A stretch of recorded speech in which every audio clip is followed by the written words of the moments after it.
Hello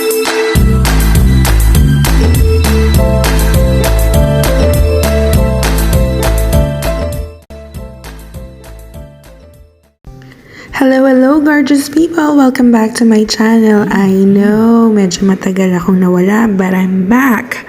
So today, I will be sharing with you my steamed Seabream recipe. The ingredients you will need are, of course, Seabream, Chinese cabbage, cilantro, ginger, lemongrass, spring onion, lime, onion, salt and pepper. You will also need curry powder, sesame oil, Worcestershire, Chinese wine, and balsamic vinegar. You can find all the ingredients on the description box below. So here, I will be zesting the lime. It will give added flavor dun sa steamed sea bass natin, which is sobrang sarap. Medyo ingat lang ng konti kasi ang mga pang zest, medyo sharp siya talaga. So, careful lang mga dear. Then after that, nag-cut lang ako nung lime. Yan, yung pabilog. And then for the lemongrass, usually we don't need the top part ng lemongrass. Ang kailangan natin yung root. Yan yung flavor talaga. And kapag ipipil, ayan, you just parang, anong tawag dyan?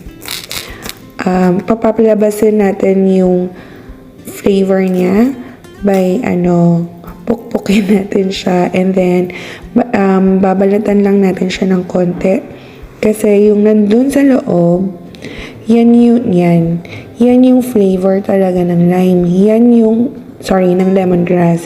Yan yung kailangan natin, hindi natin kailangan yung mga skin na yan. Now, for the spring onion, yung green part ng spring onion, nag-cut lang ako ng mga 1 to 2 inches long. And then the rest, ganyan na, medyo maliliit na siya. Now, for the onion, kakat lang natin siya ng normal na panggisa.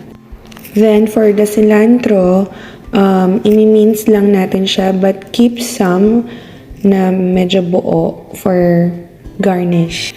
I have mentioned on my previous videos before na super love ko talaga ang cilantro, ang bango, and may extra flavor talaga lalo na sa mga soup.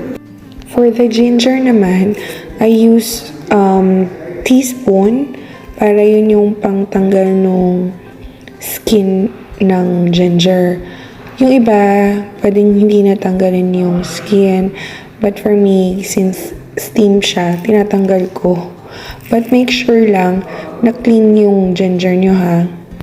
Like in my video, dun sa gumawa ako ng pho, hindi ko na tinanggal yung skin ng ginger.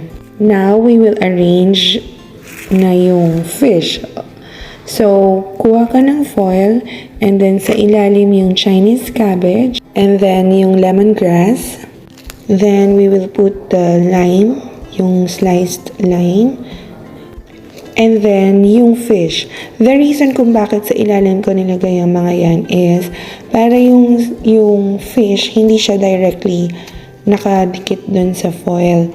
Kasi hindi natin ito i-grill, diba? Steam siya. So, mas maganda, may parang sumusupport muna dun sa fish bago yung actual na foil.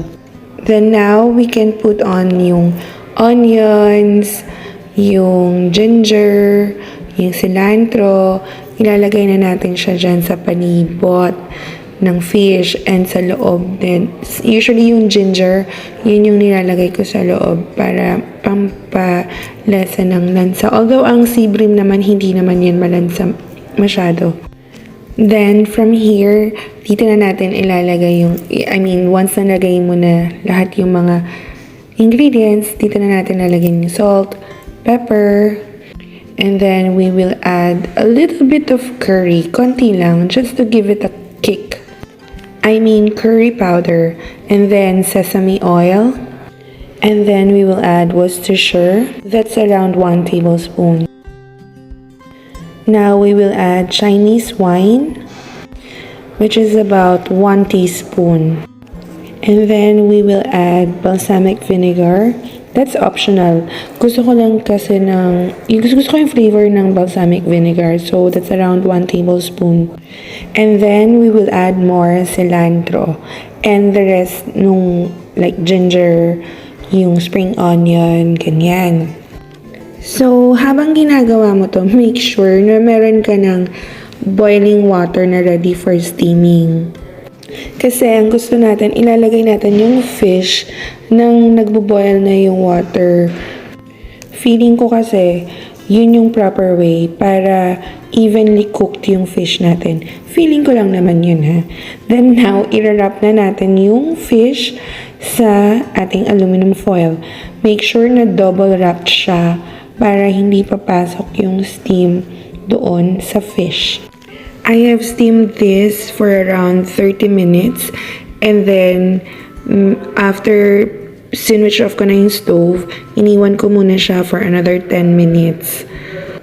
Ayan, while waiting, ayan, sige, kaway-kaway ka muna ate. Now, after almost 40 minutes, ready na ang ating steamed Seabream.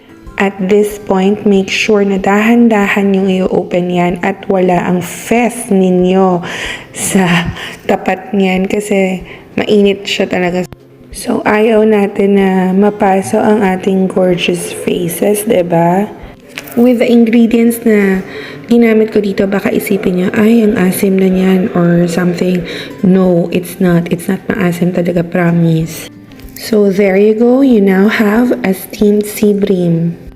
Time to test kung perfectly steamed nga ba ang ating Seabream. Moment of truth. Pak. Yes, hindi nakadikit ang skin. Perfect. Ang sarap. Okay. So there you go. I hope you like this video, and if you do, please don't forget to click on the notification bell so you'll get notified whenever I upload a new recipe. Also, please do like and subscribe and share to your friends. Always remember guys, just cook it. Until my next video, ta-ta!